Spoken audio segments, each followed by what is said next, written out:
I get a lot of calls from customers, and 90% of them start the same way. I'm hearing noises, or I'm hearing scratching, or I'm hearing this or that. So right off, I'm going to start to discern. 19 years of doing this and thousands of calls and lots of on-the-job training. Obviously, we've kind of learned what's going to make what sound, what's going to do what creates what kind of visual situation. So you're telling me you're hearing noises. Do you hear them during the day? Do you hear them at night? And it seems like every night is the same thing, and I'll just hear it running back and forth. So dark time to early morning, yes. Okay.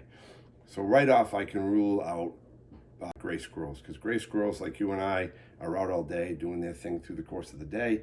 You might hear them early morning when they're waking up and heading out, and then again in the evening, kind of dusk, they're kind of getting ready to come in and settle in for the day. Whereas flying squirrels sleep all day, and when we're ready to shut it down, they're waking up, and now we're listening to them run back and forth over your head. If you want to try to mimic the sound, just take your fingers and run them on a wall, that tapping sound back and forth. That's one of the quickest ways for me to discern that. Now, it's still nighttime noises, but I don't hear running. It's more of a scratching sound.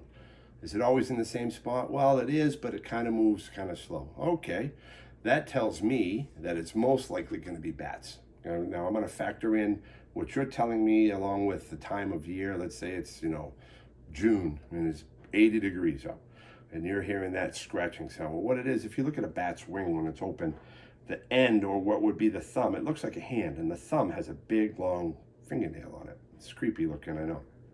But they're up in your ceiling on the back side of that sheetrock, and they're crawling.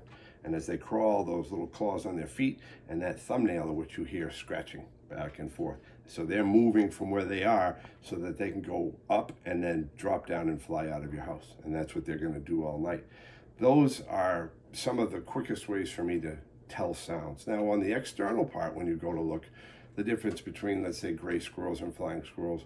Gray squirrels, in order to get into your house, they need a hole at least the size of a lemon. I know that sounds small, but their body's very pliable, but they still got to get that thick little skull through. So a hole about the size of a lemon, maybe a baseball, it's pretty much what you're going to find. Whereas a flying squirrel, you really won't see the hole as much. But if you've got, let's say, a cape that's got dormers on the front and you look at your roof, you'll swear maybe you see insulation on the roof or something like that. Well, that's flying squirrels going in under your little overhangs or your soffit box, and they're getting in where your little metal vent goes. They'll push that up, or they'll chew a hole. They only need a hole about the size of a walnut, or half a walnut really, because again, they're even more pliable and their head's that much smaller. So the damage, the visual situations that you'll see between the two are totally different. The times of day that you hear them are totally different.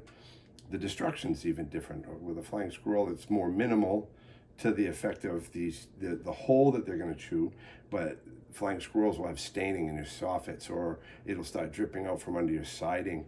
They'll nest and make balls in your insulation like a gray squirrel would, but gray squirrel's going to ball up that much more of your insulation.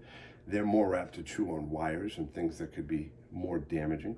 None of this stuff you want in your attic, because all of it's dangerous. All of it can cause water damage, fire damage, as opposed to the physical structural damage that it's going to create. So the sooner the better that you take care of that. If you start seeing that or you're hearing noises, you definitely want to be proactive. Call me, call somebody, but call and get it taken care of before it becomes a much, much bigger issue, especially with litters. Now you've got a female gray squirrel that has 5, 6 little ones, and now they're old enough to start running around. So they're all going in and out and getting food and creating more damage in your attic.